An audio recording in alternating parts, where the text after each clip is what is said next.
Pour moi, c'est important de diversifier. Là, on est sur une culture quand même qui est pérenne. Si tout va bien, moi, j'y serai plus, que les bambous seront toujours là. Pour moi, c'est vraiment important pour les producteurs qu'il n'y ait pas d'investissement matériel. Aujourd'hui, la demande sociétale, elle est sur ce type de produit-là. On voit, si on rentre sur des centres Ikea ou des choses comme ça, aujourd'hui, le nombre de références en bambou, c'est énorme. Donc, on se dit pourquoi nous, on va produire quelque chose où on est soumis à des contraintes environnementales et à de la concurrence, on ne va pas dire déloyale, mais qui est énorme, alors qu'on est capable de produire des plantes comme celle-ci, où aujourd'hui, il n'y a pas de ravageurs connus, qui quand même se débrouillent dans pas mal de conditions pédoclimatiques. Si on trouve des sociétés un peu intéressantes où on arrive à trouver des contrats sur 15 ou 20 ans avec un prix fixe, aujourd'hui je pense que déjà on travaille beaucoup plus sereinement au niveau économique.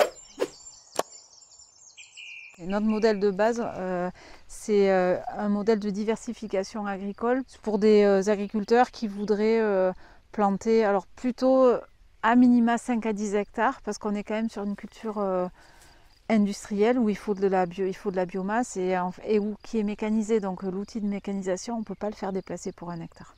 Donc on est quand même sur des surfaces de cet ordre-là, mais modèle de diversification agricole. Voilà. Sur un modèle qui a l'avantage de ne pas demander de l'investissement pour la mécanisation puisqu'on fait sous-traiter la récolte. Et sur un modèle où l'avantage, pour moi, c'est que c'est une culture pérenne et qui demande en fait, une fois que c'est installé, peu de travail au niveau de l'agriculteur. Le travail principal, ça va être la gestion de l'irrigation. Pour moi, c'est vraiment important pour les producteurs qu'il n'y ait pas d'investissement matériel.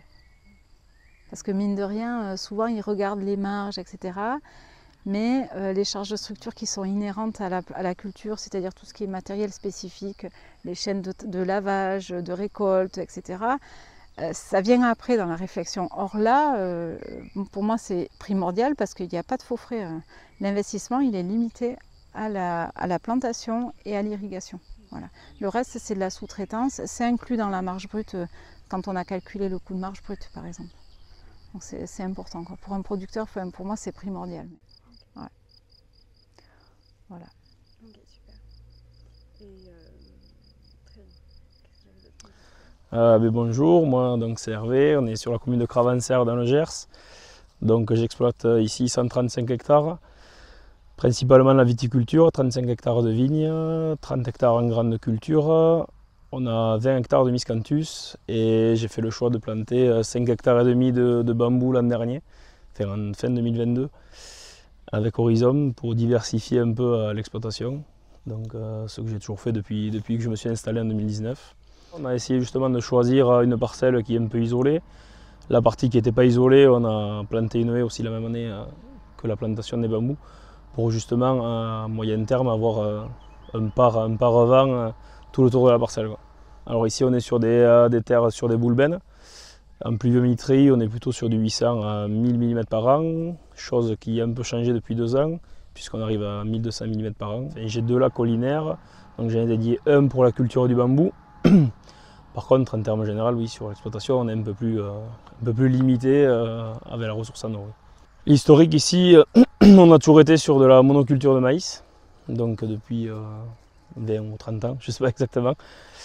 Et on a choisi cette parcelle parce qu'elle est légèrement en pente, donc ce qui va permettre à l'eau, mine de rien, de jamais stagner. J'ai la ressource en eau qui est juste à côté, donc c'est un point aussi important.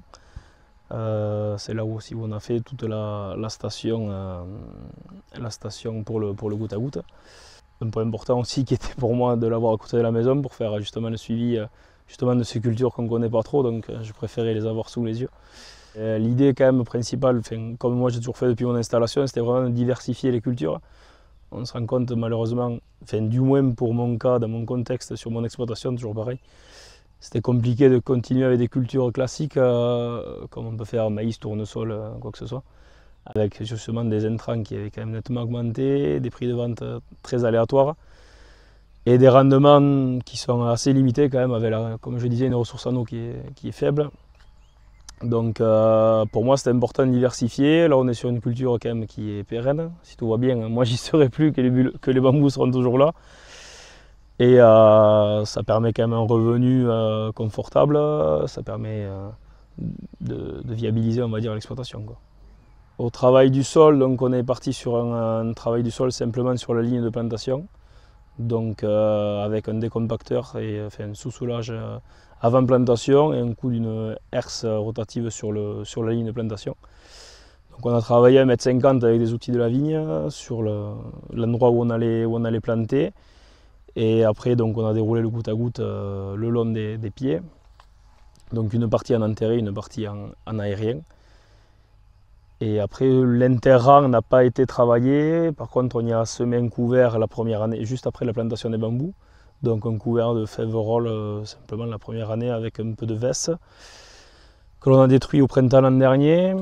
Et on y a ressemé un sorgho par-dessus pour toujours dans le but de faire de la matière en suivant. Et voilà, on n'a pas pu ressemer par contre un couvert l'hiver dernier à cause de la météo qui a été aussi un peu capricieuse. Donc là on est sur un couvert spontané on va dire. Non, en termes de charge de travail on est quand même assez limité puisque là on le voit, à partir de l'année prochaine on ne pourra plus passer avec des engins mécaniques. Donc en fait on va laisser faire la nature si on peut dire. Nous on a l'avantage d'avoir la fertirrigation, donc l'irrigation par le goutte à goutte. Donc en fait tout ce qui est amendement on va l'amener en liquide. C'est tout géré avec la station que l'on gère par téléphone et tout, donc c'est quand même assez simple. On déclenche l'irrigation par téléphone, donc on est quand même sur de la... C'est pas trop compliqué on va dire. Et voilà, après en termes de... C'est un peu long à la mise en place, on va dire, la plantation, le déroulage de goutte à goutte, mais une fois installé, on n'y revient plus avant un moment, quoi. Voilà. Alors là on est sur deux modalités en fait, donc on a une modalité moyenne, donc des bambous qui vont être plutôt destinés sur de la biomasse, qu'on va venir ensiler en fait, avec des ensileuses un peu spéciales mais assimilables en fait à de l'ensilage. Donc là on va être sur les premières récoltes au bout de la 5e année. La partie géante donc, dans laquelle on est, on va rechercher des bambous plus grands et avec des diamètres beaucoup plus importants. Donc on va commencer à récolter qu'au bout de 6-7 ans quoi, pour avoir des diamètres suffisants. Donc il faut un peu de temps effectivement avant avant la première récolte, mais ça peut valoir le coup de patienter. Sachant que ça demande pas beaucoup de travail quoi, donc c'est ça qui est intéressant. Non, je suis content d'avoir les deux, ça permet de voir quand même la différence de développement. Après on n'est pas du tout sur les mêmes types de bambous et de récolte, donc, et de produits finaux. Donc non, je suis content d'avoir essayé les deux et on pourra voir la différence dans quelques années, quoi. C'est surtout ça qui m'intéresse. Comme nous on est partenaire en fait avec Horizon, on est sur des modalités un peu différentes qu'une plantation classique. Nous on a juste eu à notre charge, tout ce qui est couvert et tout ça, c'est nous qui l'avons financé. Et après c'est un partenariat, donc des modalités un peu spéciales pour Jordan et pour moi, quoi. Alors concrètement, c'est un financement qui a été réparti entre l'agriculteur et Horizon. Nous on a financé, y compris l'irrigation, etc. Par contre, ce qui va se passer, c'est que les premières récoltes, elles vont venir compenser le financement. Donc lui, il ne va pas toucher, mais il n'a pas eu d'effort à faire financier. Et jusqu'à ce que ce soit équilibré. Et quand c'est équilibré, après on partage comme on partagera avec tous les producteurs. Okay. C'est-à-dire que nous, on a des contrats de vente de la biomasse où en fait on est impliqué à hauteur de 10% sur la revente. Voilà, ça se passe comme ça. En fait, l'idée de ces contrats, c'est que ce soit gagnant-gagnant, qu'on ait intérêt à aller dans le même sens pour produire et pour vendre. Logiquement, quand on est sur un pourcentage, on va dans le même sens. Voilà, c'est comme ça que ça fonctionne. Donc Jordan Mounet, ici on est à Miramont-Sansac, sud-est des Landes. Donc sur l'exploitation, nous on est prioritairement éleveur-gaveur producteur de foie gras. On a une centaine d'hectares qui est à 100% autoconsommé pour la fabrication de l'aliment. On a un séchoir, on a le stockage, on fait maïs, soja, triticale en général en rotation. 100% en semi-direct sur le reste de l'exploitation depuis bientôt 10 ans ou un peu plus de 10 ans maintenant. En 2020, on a planté une quarantaine d'hectares de miscanthus. Dont on avait besoin pour la partie paillage du canard à cause de la claustration, mais parce qu'il y avait des débouchés un petit peu novateurs qui m'intéressaient, et notamment tout ce qui est isolation maison, les bioplastiques, les choses comme ça, où vraiment il n'y a pas de marché, mais ça a tendance à tirer là-dedans. Et essayer d'avancer sur ces dossiers-là, ça m'intéresse énormément. Et les 2-3 années de recherche que j'ai fait sur la fibre Miscanthus m'ont amené à chercher d'autres fibres qu'on pouvait produire en agricole. Et j'avais vu quelques exploitations qui se lançaient dans le bambou. Alors j'ai cherché un interlocuteur de priorité française et avec qui je trouvais de la confiance pour démarrer dans ce projet, qui n'est pas quand même anodin et qui peut paraître un peu fou au premier abord. Et c'est comme ça que j'ai trouvé la société Horizon, avec qui j'ai eu entièrement confiance au démarrage, et c'est comme ça qu'on a démarré ensemble, parce qu'ici on est vraiment une parcelle expérimentale pour eux, donc on est en train de travailler vraiment sur 17 variétés différentes, tout ce qui est travail, gestion de l'herbe, apport des effluents, voilà, avoir un peu de recul sur toutes ces variétés, que ce soit les entre-nœuds, les diamètres de chaume, tout ça. Donc, ça me plaisait de développer cette culture-là, et voilà, toujours dans le but de rechercher de la fibre pour remplacer un petit peu toute la pétrochimie, notamment dans tout ce qui est construction essentiellement, quoi. Aujourd'hui, ça c'est encore confidentiel, oui, ça reste en interne avec Horizon, mais aujourd'hui, les grosses volumétries qu'il y a, au final, on vient remplacer du bois tout simplement parce que c'est pour la production de panneaux type OSB. Donc aujourd'hui, les industriels qui font ce type de produit savent très bien travailler la fibre de bambou parce que c'est exactement les mêmes outils industriels que sur du bois. Après, il y a des choses beaucoup plus intéressantes à aller chercher, mais dans un premier temps, vraiment pour lancer la filière, il faut partir sur des produits, des monoproduits où on engage vraiment nos surfaces, et après, une fois qu'on a assez de surface pour répondre aux industriels, on peut commencer à chercher un peu à gauche à droite des produits un peu plus intéressants comme c'est en train de se faire, ils sont en train d'y travailler dessus, tout ce qui est panneaux isolants maison, ça peut être des substrats de culture, des supports de substrats pour les cultures hydroponiques, des choses comme ça. Après il peut y avoir de l'extraction de silice organique dans les feuilles pour tout ce qui est pharma, des choses comme ça. Donc vraiment il y a des produits assez techniques à faire à partir du bambou, même après sur les bambous géants, tout ce qui est bois de construction, pour les lames et les collets, pour les parquets, pour les bardages, tout ça c'est des choses qui peuvent être faites. Mais aujourd'hui, on ne va pas se leurrer, c'est qu'aujourd'hui en France, c'est pas assez développé, donc on ne va pas dire c'est ce qu'on va faire. Aujourd'hui, il faut partir à un marché où on est capable de rentrer avec notre matière et coller à l'outil industriel. Et puis une fois qu'on sera bien en place, c'est aller chercher des marchés beaucoup plus intéressants, avec des industriels peut-être qui vont venir coller à notre matière à nous. Moi je me dis que je me posais la question depuis un moment, on voit qu'on a des aléas tous les ans, là on le voit encore cette année, nous pour semer ici dans le sud-ouest c'est quand même assez compliqué, on a des gros épisodes pluvieux, là on a pris, je sais plus les cumuls depuis octobre, mais c'est faramineux quoi. Là c'est vraiment pour travailler les parcelles c'est compliqué, on a de plus en plus de ravageurs, on voit sur les sojas les punaises, nous ici sur le maïs on a les taupins, on a plein de parasites comme ça où on essaie de lutter chimiquement à chaque fois contre, mais on voit que tous les ans ça se multiplie et on a des attaques de plus en plus conséquentes, donc c'est ça qui fait réfléchir aussi. Moi j'en avais marre un petit peu de travailler le sol, de prendre des abados, de me retrouver mes terres dans les fossés, donc c'est pour ça qu'on était passé en semi-direct. Mais aujourd'hui voilà, la culture du maïs, ça reste la culture du maïs, qu'on la fasse en labour, en direct ou quoi, on est soumis à un marché aussi mondial, et ça c'était quelque chose qui m'énervait un petit peu, même si moi je l'autoconsomme, mais aujourd'hui celui qui l'autoconsomme pas, avant tout on est des producteurs, on n'est pas des traders, donc ça me gonflait un petit peu ce système là, et voilà, je trouvais que aujourd'hui la demande sociétale elle est sur ce type de produit là. On voit si on rentre sur des centres Ikea ou des choses comme ça, aujourd'hui le nombre de références en bambou c'est énorme, donc on se dit pourquoi nous on va produire quelque chose où on est soumis à des contraintes environnementales et à de la concurrence, on va pas dire déloyale, mais qui est énorme, alors qu'on est capable de produire des plantes comme celle-ci où aujourd'hui il n'y a pas de ravageurs connus qui quand même se débrouillent dans pas mal de conditions pédoclimatiques. Et voilà, si on trouve des sociétés un peu intéressantes où on arrive à trouver des contrats sur 15 ou 20 ans avec un prix fixe, aujourd'hui je pense que déjà on travaille beaucoup plus sereinement au niveau économique.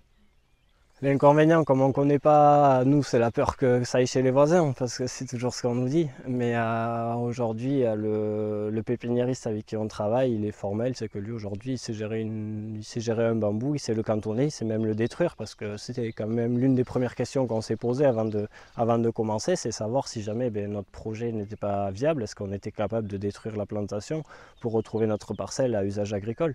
Donc ça, aujourd'hui, ils savent très bien le faire. Alors voilà, on le garde quand même derrière la tête. Je ne veux pas dire que demain on va détruire la plantation. Nous on est là pour que le projet marche, donc on va tout faire pour que ça marche. Mais on avait quand même cette question derrière et Stéphane, notre pépiniériste, a quand même été très clair là-dessus. Et c'est vrai que c'est quand même assez rassurant sur ces points-là. Donc ça c'était un gros point qui nous a fait nous lancer, quoi. Après des contraintes. Après, je ne sais pas trop quoi dire, chacun gère son exploitation comme il le veut, mais c'est vrai que moi je trouve ces productions-là quand même beaucoup plus en adéquation avec ce qu'on nous demande, parce qu'aujourd'hui on se fait taper dessus, on voit que ça va jamais. Bon, là on se fait taper dessus parce qu'on nous dit c'est pas avec du bambou qu'on va nourrir la planète. C'est sûr qu'on va pas nourrir la planète, mais c'est pas avec une forêt de pins qu'on nourrit les gens non plus. Pourtant aujourd'hui la forêt landaise de pins est source d'économie énorme. Pourquoi? Parce qu'on a besoin d'ameublement, on a besoin de plein de choses. Et je vois pas pourquoi, si on est beaucoup plus productif sur une parcelle de bambou que sur une parcelle de pin, au final, si avec 1 hectare de bambou on produit autant que 2 ou 3 hectares de pin, qu'est-ce qu'on a fait? On a réduit notre empreinte au sol. Donc c'est ça qu'il faut regarder aussi. Je dis pas qu'il faut planter toutes les parcelles en bambou, mais peut-être qu'il faut planter 10% en bambou et le reste en culture de consommation. Ça, c'est pas moi qui vais dire comment il faudra élever l'agriculture en France, mais voilà, moi c'est mon point de vue. Après, chacun il en fait bien ce qu'il veut. Ici, donc, ouais, pluvio, en fait, ce qui est intéressant avec le bambou, c'est qu'on colle un petit peu en pluvio avec ses besoins, c'est-à-dire que lui, il a les besoins plutôt là sur début d'année, sortie d'hiver, début de printemps, c'est là où il programme ses pousses. Nous, ici, on a entre 800 et 1000 mm par an, avec le mois le plus pluvieux, c'est le mois de mai, où en général, on prend dans les 200 mm. Donc, au final, ça colle avec ses besoins. Donc, ça, c'est ce qui est intéressant. Ici, cette parcelle-là, on est en terre noire assez légère, plutôt sableuse. Sur le reste de l'exploitation, tout ce qui est encore en culture de céréales, on est sur des limons argileux, avec 70% de limons et une quinzaine de pourcents d'argile à peu près. Et voilà, après terre noire ici, moi sur mon exploitation, je n'ai pas énormément. Après on a des jolis plateaux à côté d'ici, mais voilà, ici c'est vraiment la seule en terre noire que j'ai et qui était assez limitante en maïs sans irrigation. C'est vrai qu'on a eu pris aussi des grosses gamelles. C'est pour ça que là au final de pouvoir irriguer que sur le pied-mer sans avoir besoin de tout irriguer, déjà on a besoin de moins d'eau. Et après le bambou est quand même beaucoup plus résilient qu'un maïs vis-à-vis de la sécheresse. Donc ça aide aussi, quoi. Donc déjà pour faciliter le travail vis-à-vis de l'herbe, on a travaillé que les bandes sur lesquelles on a planté. Donc on a planté 400 pieds à l'hectare, donc c'est-à-dire on plante un pied au carré en 5 par 5. Donc on a travaillé des bandes tous les 5 mètres et on a fraisé ça sur à peu près 1 mètre avec des routes à labour de vigne. On avait sous-solé au préalable pour que les rhizomes puissent descendre en profondeur assez rapidement. Et après donc fraisé pour faire de la terre fine et après on a planté ça manuellement. Aujourd'hui ils ont développé une machine pour planter un peu comme la vigne où c'est un peu mécanisé avec une personne sur un siège qui met les plants après que le sillon se soit ouvert. Donc c'est facilité. Et après on a déposé donc le goutte à goutte en pied de bambou pour tout ce qui est déjà apport d'eau pour favoriser la reprise des plants et éviter la mortalité parce que l'investissement est quand même assez important, donc si on peut maximiser la reprise c'est quand même intéressant. Et après c'est pour favoriser tout ce qui est apport d'éléments minéraux, notamment les engrais qui passent uniquement par la voie fertirigation. Le bambou, en fait, il faut savoir qu'un bambou, une fois qu'il fleurit, il meurt. Donc c'est pour ça qu'on a planté plusieurs variétés, parce que là actuellement on en a une qui a fleuri. Donc ça veut dire que si on avait misé sur celle-là, au final notre mise de fond elle serait complètement perdue. Donc le but c'est de minimiser ces risques-là. Donc une fois qu'il y en a une qui va péricliter, les autres vont prendre sa place, et ainsi de suite. Et donc là ça peut aller jusqu'à que la dernière variété soit en place. Et donc ça, aujourd'hui, on n'a pas trop de recul, mais il y a des variétés, ça fait 120 ans qu'elles n'ont pas fleuri. Donc potentiellement, oui, plus de 50 ans, on espère toujours. En termes d'entretien, les premières années, donc en fait pour faciliter la gestion de l'herbe, donc sur le bambou géant, on a des gouttes à gouttes qui sont superficielles, donc on ne peut pas travailler, il y a un sens dans lequel on ne peut pas broyer déjà, donc ça limite énormément la gestion de l'herbe en pied de bambou. Sur la partie bambou moyen où les gouttes à gouttes sont enterrées, là c'est pas compliqué, vu qu'on a un pied au carré, on peut travailler en croix, et là on vient broyer quasiment jusqu'au pied, donc l'herbe elle se gère facilement.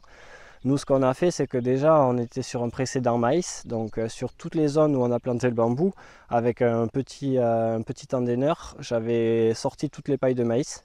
J'ai fraisé toutes mes bandes où je voulais planter, et après j'ai ramené toute cette paille de maïs, je l'ai ramenée sur les pieds mères. Comme ça m'a fait déjà un gros mulch pour gérer l'herbe.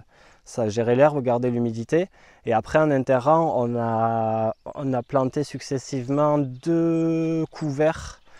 Donc en semi-direct, le premier de mémoire c'était une Faverolles qu'on a fauché et qu'on a endainé sur les pieds mères, et le deuxième c'était un sorgho piper, pareil toujours dans le but d'entretenir déjà l'interrang, de produire de la biomasse pour capter du carbone, amener de la matière organique au sol et surtout aux pieds mères, et faire de la matière pour endainer en fait sur les pieds mères.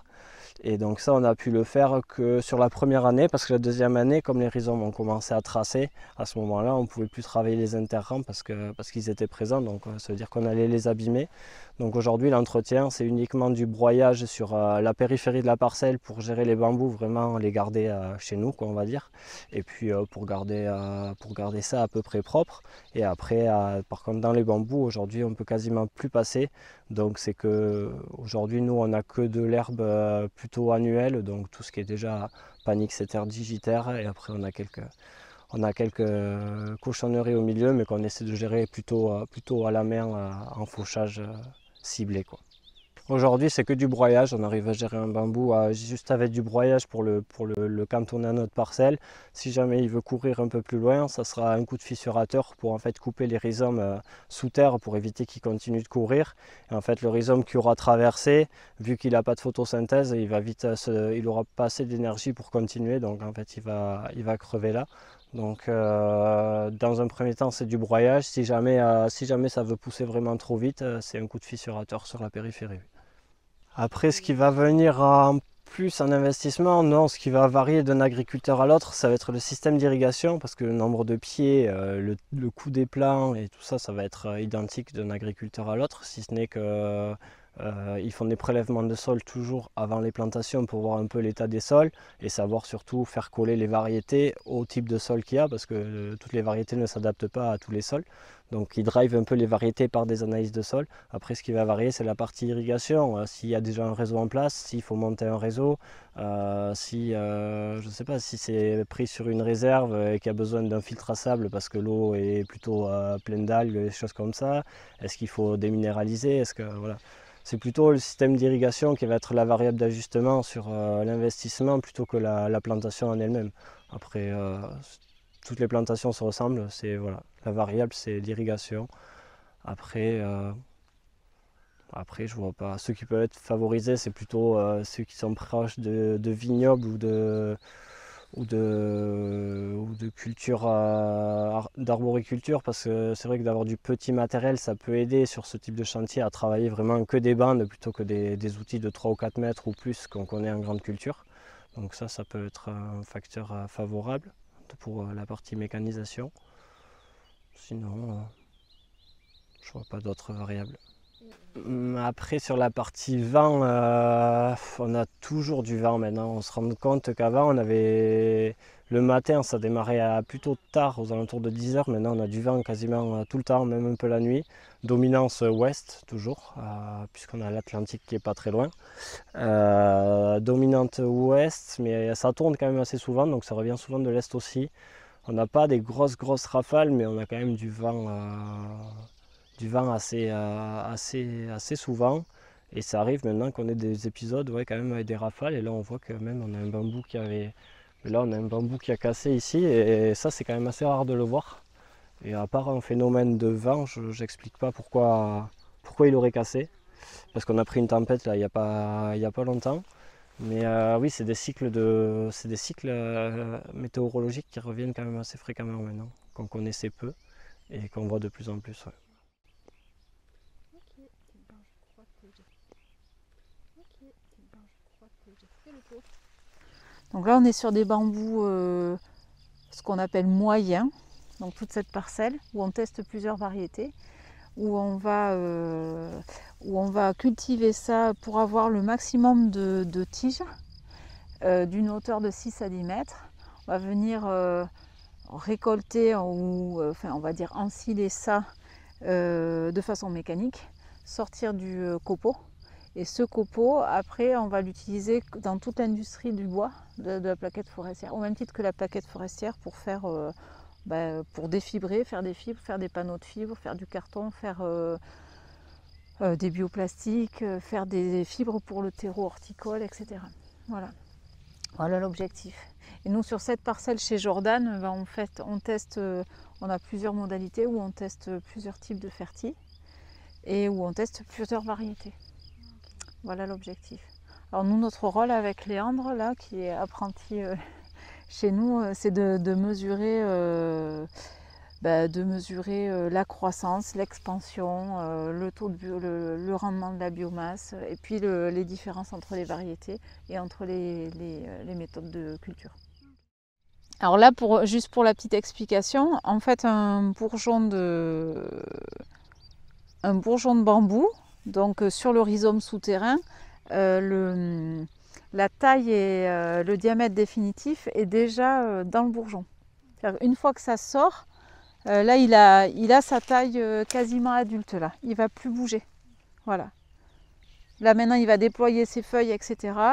Il va stocker les sucres dans la canne et il redistribuera ses sucres aux petits pour l'année d'après. Voilà. C'est un phénomène d'allaitement du bambou. On a notre pot d'origine qui était, alors j'essaie de pas, qui était, faut que je le trouve, que j'arrive même pas à le trouver, qui je pense était là, ici, là. Et en fait on voit des chaumes là, des jeunes turions qui sont sortis à 1,50 m, ils sont sortis du pot d'origine. Voilà, et on est simplement en 2e année après la plantation.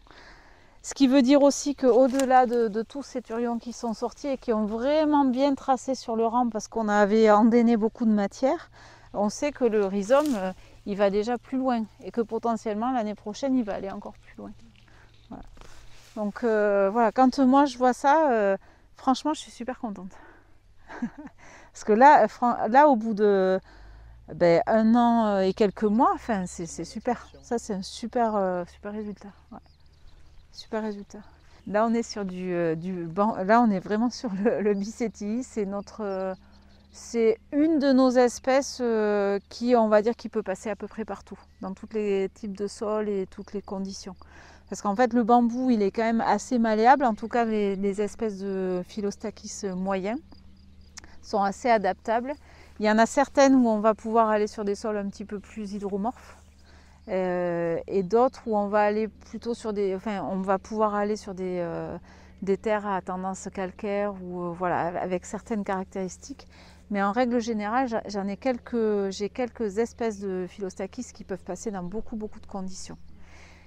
A contrario, sur le bambou géant, qu'on verra donc du coup tout à l'heure, il y a certaines variétés, notamment une variété de bambou géant qui est destinée à l'alimentation, qui est beaucoup plus capricieuse, qui a vraiment besoin d'un certain type de sol avec un certain type de pH et qui ne va pas s'acclimater, quoi.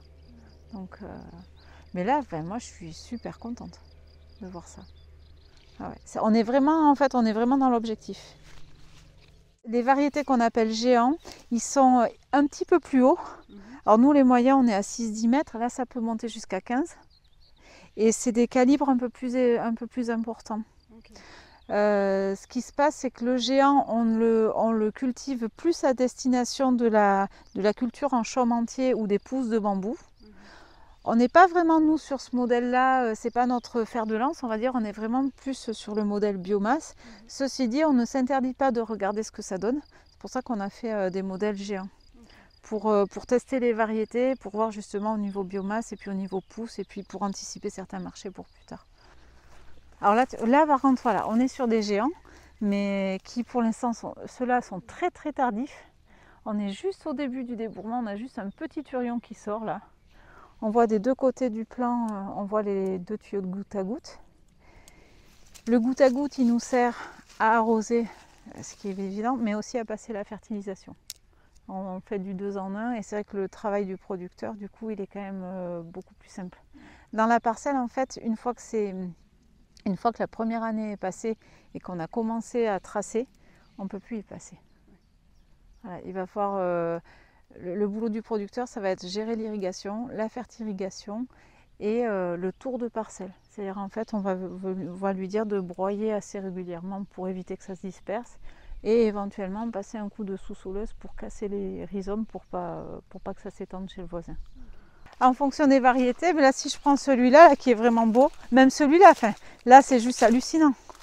En fait, là tu vois, ce plan-là, il est parti d'ici, il a déjà couvert de là jusqu'ici. Il a déjà couvert 4 mètres de rang et 1 mètre de large quoi, en un an. Donc là, il a... Et en plus, on le voit bien qu'il a tracé le long du rang et c'est là où on a mis le mulch. Donc c'était ce qu'on visait, donc on est quand même content, on voit que ça marche. Et là, on est sur une autre variété. On est sur du géant, donc on est déjà, je pense, à 3 bons mètres en termes de hauteur sur une deuxième feuille. Moi, je fais 1m66, donc voilà. Ce qui est intéressant, c'est que le turion, quand il sort, quand on ne connaît pas la variété, c'est quand même un des indicateurs principaux qui te sert à différencier les variétés, le turion. Voilà, par rapport à sa morphologie, sa couleur, etc. Et ça nous donne déjà l'idée du diamètre du chaume final. Donc, l'année dernière, il s'était peu développé. Il avait fait quelques turions sur sa première année de pousse, mais là on voit déjà qu'il est en train de sortir des beaux turions ici. J'en ai vu un autre là, voilà, là ici. Donc voilà, il est vraiment... Alors ça fait partie finalement des variétés qui sont plus tardives. Parce que là on est fin mai, j'en ai qui sont sortis début avril. Et lui il commence juste à faire son travail. Parce que voilà, notre objectif, nous, c'est qu'ils aillent très large et très haut et le plus vite possible. Parce qu'on a en fait ce cercle vertueux où les chaumes des années N-1 à N-2 nourrissent les petits. Donc plus on a de biomasse, plus on a de photosynthèse, et mieux on nourrit et plus on produit. Donc en fait, quand on rentre là dans un schéma comme ça, où d'une touffe de 1,50 m sur un pot, on arrive à faire finalement pratiquement 2 mètres de diamètre autour du pot, avec des hauteurs de plus d'1,66 m. Mais là, en fait, je suis super contente. Ouais. Là, c'est top. Par rapport au couvert spontané, on est en deuxième année. Il y a la concurrence, en fait, pour moi, c'est plus de la concurrence.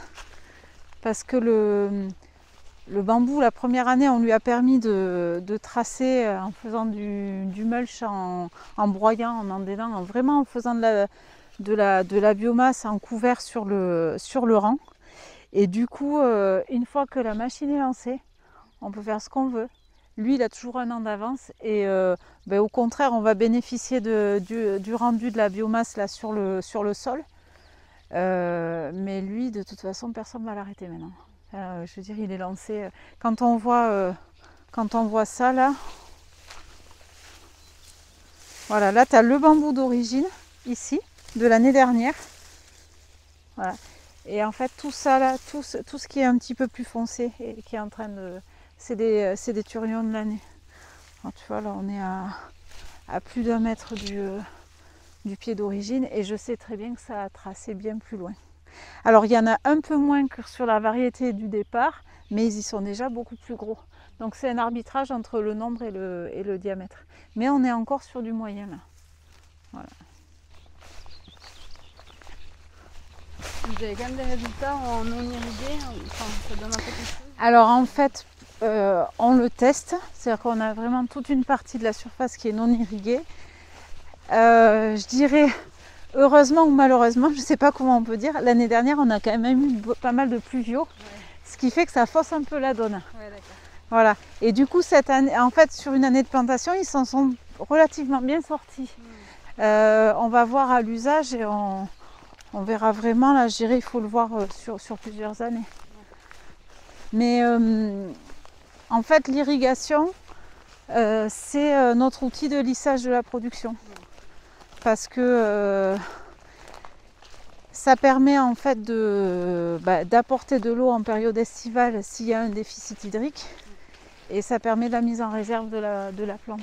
Si tu n'as pas cette mise en réserve, tu n'as pas la production de l'année d'après. Et en fait, on jongle comme ça. Parce que sur la période printanière, on a les plus gros besoins. C'est là où vraiment la plante pompe parce qu'on sort tous les nouveaux turions. Là, on va dire grosso modo, à peu près dans toutes les régions de France, on va passer. Mais sur la période estivale, on a besoin d'un entretien de la biomasse, de la photosynthèse. Et si tu n'as pas d'irrigation, il peut y avoir du déficit de fonctionnement. Voilà. C'est comme beaucoup de productions, comme le miscanthus ou autre. Si tu n'as pas d'irrigation, tu fais le yo-yo dans les rendements. Et nous, on ne veut pas ça. Parce qu'en fait, on a, pour le producteur et pour l'industriel qui est le client, on n'a pas intérêt à avoir ça. On a intérêt à avoir un maximum de lissage. Par rapport à l'irrigation, un bambou, il faut être très clair, le besoin d'eau du bambou, c'est essentiellement au printemps, quand on a le développement de toutes ces cannes et de ces tiges sur une période très resserrée. Et donc en fait, on construit toute la biomasse en ce moment. Donc évidemment, sur la période de printemps, l'eau du ciel va satisfaire le besoin en eau. Donc là, pas de problème. Après, ce qui se passe, c'est ce que j'expliquais, c'est que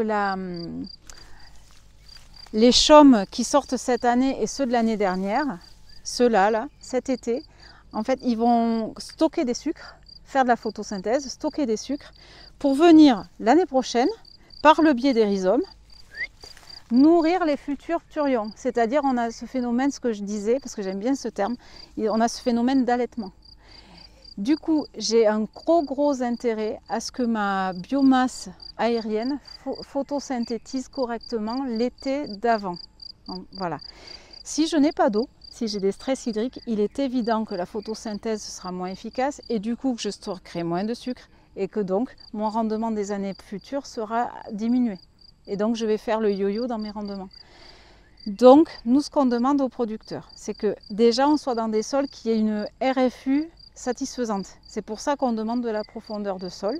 Ça, c'est la première des choses. C'est pour ça aussi que s'il y a un sol un petit peu lourd et que dès lors qu'on met des variétés adaptées, ça ne va pas nous poser de problème parce que ça va restituer de l'eau. Et après, on est là avec l'irrigation pour prendre le relais. Donc, on demande aux producteurs d'avoir un minimum de 1500 m3 par hectare et par an pour satisfaire des besoins primaires du bambou un été où c'est chaud et sec et dans des régions où on a en général 7 à 800 mm d'eau annuelle, on a besoin de cette eau l'été. Et après, on peut faire des exceptions sur des cas particuliers où on est dans des régions où il y a beaucoup plus d'eau ou alors où on est dans des situations particulières où on est sur une nappe naturelle ou près d'un cours d'eau où effectivement, là par capillarité, l'eau va monter. Mais en règle générale, on est sur des besoins de 1500 m3 par hectare et par an minimum. Voilà ce qu'on demande aux producteurs. Le bambou, en fait, sur une culture irriguée, fertilisée, menée correctement, notre objectif c'est 30 tonnes de matière sèche par hectare. Sachant que voilà, on est conservateur là-dessus, on n'exagère pas. 30 tonnes de matière sèche qui vont être vendues, on a des lettres d'intention d'industriel à 150 € par tonne de matière sèche. Et si on cumule ces données-là de rendement prix et qu'on est un petit peu conservateur, voilà, qu'on est un peu précautionneux sur ces chiffres-là, nous on estime un chiffre d'affaires de 3 500 € par hectare et par an y compris les coûts de commercialisation sur lesquels nous on est impliqués à hauteur de 10%. Voilà. Et du coup, on estime sur nos business plans qu'on peut tirer un EBE de 2500 € par hectare et par an sur une bambousée, irriguée, fertilisée, et dans des sols qui correspondent à la culture de bambou. Voilà, je précise bien. Je précise bien. Voilà. Dans ces conditions-là, voilà ce qu'on objective pour l'objectif qu'on a pour les producteurs. Et pour donner un ordre d'idée, quand on récolte 30 tonnes de matière sèche de bambou, on exporte environ 100 unités d'azote. Voilà. Donc ça, plus le fonctionnement de la plante, en fait, le fonctionnement plus l'export, ça va représenter environ 100 unités d'azote. Et en termes de phosphore et de potasse, on est sur des chiffres qui vont dépendre du type de sol, etc. Mais sur des chiffres qui vont être vraiment dimensionnés à la hauteur d'un verger, si vous voulez. C'est pas des chiffres qui sont extraordinaires en termes de besoins. Donc on est sur des cultures qui ont des niveaux de fertilisation qui sont assez faibles. Et après, ce dont on n'a pas parlé, c'est les traitements. En fait, on n'a pas de ravageurs ni de maladies problématiques sur bambou. Et de toute façon, on ne peut pas passer dans la bambousée, si ce n'est en aérien. Et donc on n'a pas de traitement phyto. Voilà, il n'y a pas de coût de traitement et ni de travail de traitement phyto sur cette culture. Les seuls ravageurs qu'on peut avoir, ou prédateurs, c'est les sangliers, qu'il va falloir qu'on surveille, parce qu'en fait, ils aiment les jeunes turions. En dehors de ces périodes-là, ils ne nous dérangent pas, mais sur les jeunes turions, sur la pousse, il va falloir qu'on regarde pour qu'ils évitent de venir nous manger les turions. Et en termes de prédateurs, et éventuellement sur des tout petits plants, mais nous, ce n'est pas notre cas, les mulots. Voilà. Mais nous, comme on fournit quand même des gros plants et dans des couverts où il y a déjà à manger, on n'a pas cette crainte du mulot qui viendrait manger les petits plants perdus au milieu d'un sol nu, voilà, dans une parcelle. Un bambou, effectivement, on ne s'en débarrasse pas comme ça, mais c'est tout à fait faisable de s'en débarrasser. Si toutefois on voulait s'en débarrasser au-delà de 20 ans de culture, ce qui pour moi n'est pas le but, parce que quand on plante, l'idée c'est que ça dure le plus longtemps possible sans frais. Si on voulait s'en débarrasser, comme j'ai expliqué, les jeunes chaumes des années N-1 et N-2 vont nourrir les jeunes. Donc en fait, à chaque fois qu'on va couper tous ces chaumes-là, on coupe la réserve pour nourrir les petits. Donc l'objectif, si on veut se débarrasser d'un bambou, c'est de venir faire une coupe rase au lieu de la coupe partielle qu'on fait nous tous les ans, puisqu'on coupe normalement 1/3 de la surface maximum. Là, on va venir couper toute la parcelle. On va attendre que le bambou repousse vraiment jusqu'à la limite du fonctionnement de la photosynthèse pour qu'il épuise bien toute la réserve qu'il y a aussi dans les rhizomes. Et là, on va revenir broyer. Donc, on va le faire ça 1 fois, 2 fois, 3 fois si besoin. Et quand on aura épuisé ce manteau, cette réserve qui est sous le sol de réserve et de racines, à ce moment-là, on passe un coup de broyeur forestier qui vient détruire le chevelu et le réseau de rhizomes. Et à ce moment-là, on peut replanter. L'intérêt d'une bambousée, c'est que comme on est sur un végétal périn qui a de la chute de feuilles en permanence, on aura restitué beaucoup de matière au sol et en fait, on a des données scientifiques qui montrent que la plantation d'un bambou sur 10-20 ans, il augmente la teneur en matière organique des sols. C'est aussi un intérêt qu'il peut y avoir. Voilà. Mais c'est possible de se débarrasser d'un bambou, oui, sans problème. Voilà. Donc par rapport au coût d'implantation, 1 hectare de plantation de bambou, de plants de bambou, en sachant que nous on fournit des bambous qui sont en conteneur de 10 litres, donc des gros pots qui font au moins 1,50 m de haut. Et qu'on plante en 5 par 5, donc tous les 5 mètres et 5 mètres sur le rang, ça fait 400 plants hectares et ça coûte 6 400 € hors taxe. Voilà, ça c'est ce que le coût, l'investissement au niveau du végétal. Et après, par rapport au coût d'implantation, il faut rajouter l'installation d'irrigation qui va avoir des coûts complètement variables en fonction de l'exploitation. Si on est déjà avec une borne dans le champ sur un réseau d'irrigation, il va falloir compter entre 2000 et 2500 € sur le matériel de goutte à goutte, puisqu'en fait on fait installer des gouttes à gouttes, 2 rangs de gouttes à gouttes tous les rangs de pieds-mères. Et par contre, si on doit installer aussi la pompe, le réseau primaire, etc., on est plutôt sur des coûts qui peuvent monter à 4000 à 4500 € de l'hectare. Voilà. Et enfin, par rapport au coût d'implantation, je dirais qu'il faut prendre en compte le fait qu'on demande un travail de sous-solage et de préparation sur le rang. Et éventuellement, ça faut vraiment le prendre en compte, des apports de matière organique quand il y en a besoin. Mais malheureusement, la situation des sols français que je vois à l'heure actuelle me fait dire que dans la majorité des cas, il y a vraiment besoin de correction au niveau de l'amendement organique et dans certains cas au niveau des amendements calcaires ou minéraux. Voilà. Donc là, du coup, c'est du cas par rapport aux frais d'implantation. Mais en règle générale, le végétal et l'irrigation, plus des coûts d'implantation, il faut compter entre 8 et 10 000 € de l'hectare sur les coûts d'implantation. Et ce que je te disais ce matin, c'est que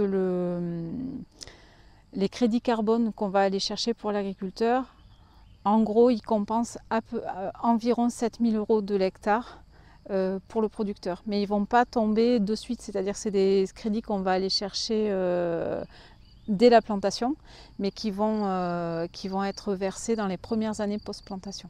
Voilà, donc ça peut aider quand même le projet d'investissement. Et il faut savoir qu'au niveau régional et départemental, mais ça c'est encore une fois c'est du cas par cas. Par exemple, le conseil départemental de la Dordogne, ils aident les plantations de bambou. La région Occitanie aide les plantations de bambou. Mais au cas par cas, il y a des départements et des régions qui aident dans les plantations de cultures émergentes comme le bambou. Voilà. Donc là, après, chaque projet est différent et on aide à faire les business plans comme ça.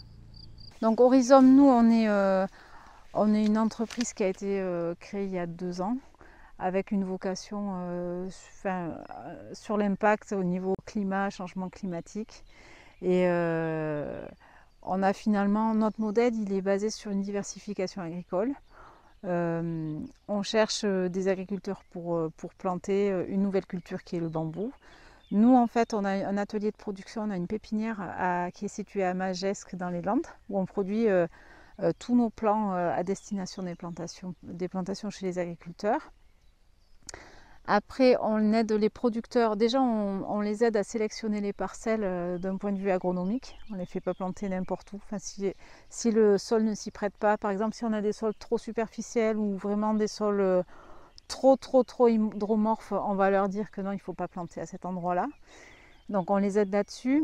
On les aide sur la conception de la plantation et sur tout ce qui est suivi agronomique. On les aide à aller chercher des crédits carbone, c'est-à-dire qu'on est en cours d'habilitation par un label international qui s'appelle Gold Standard. On va chercher des crédits carbone pour compenser quasiment une grosse partie de l'investissement sur le plan. Voilà. Et enfin, je dirais dans notre modèle, on fait du suivi agronomique, c'est-à-dire que si l'agriculteur le veut, on peut les aider sur l'aspect technique sur les premières années d'implantation. Et enfin, on a ce contrat de valorisation de la biomasse dans lequel on s'engage à prendre la totalité de la biomasse au producteur et où on est impliqué à hauteur de 10% sur la vente de la biomasse. C'est-à-dire qu'on va chercher les clients pour la vente pour l'agriculteur. C'est ce que je disais, l'idée c'est d'avoir un contrat gagnant-gagnant où tout le monde va dans le même sens. On a intérêt à ce que l'agriculteur produise et à ce qu'on vende mieux les produits et pour lui et pour nous. Voilà, en fait, en grosso modo, c'est ça le modèle Horizon. Okay. Sur le suivi agronomique, ouais, c'est facturé, c'est des prestations qui sont facturées et qui conditionnent par contre une garantie de revenus. C'est-à-dire, en fait, quand on a le suivi agronomique, nous, on s'engage de notre part à ce qu'ils aient, quoi qu'il arrive, un chiffre d'affaires minimum par hectare. À partir de la 5e année, à partir de l'âge où les bambous peuvent être récoltés. Voilà. Ouais. Et après, au niveau de la conception de la plantation, effectivement, c'est un service qui est facturé, c'est une ligne à part, mais on est vraiment là pour les aider sur la conception et puis même sur la sur la gestion de la plantation. En fait, alors nous, les plantations, elles vont, on se limite pour l'instant sur le Grand Quart sud-ouest. Quand je dis Grand Quart, c'est Biarritz à Poitiers, Clermont. C'est vraiment une grosse zone. Et comme la biomasse de bambou, c'est une biomasse qu'on va aller, qu'on va essayer de déplacer le moins possible, parce qu'en fait, on peut pas planter du bambou pour capter du carbone et faire l'inverse d'un point de vue logistique, aller faire des milliers de kilomètres de la matière première. Enfin, il faut être logique jusqu'au bout. Donc la logique, c'est d'aller vendre dans un rayon de 200 km maximum aux industriels présents sur la zone. Et du coup, en fait, la logique de plantation, elle va se dérouler comme ça. C'est-à-dire qu'à partir du moment où il y a un producteur qui s'installe autour en général d'un industriel, on va essayer de grouper les productions sur ce noyau-là et dans un rayon de 200 km autour d'un industriel pour éviter de déplacer la biomasse sur des grosses distances.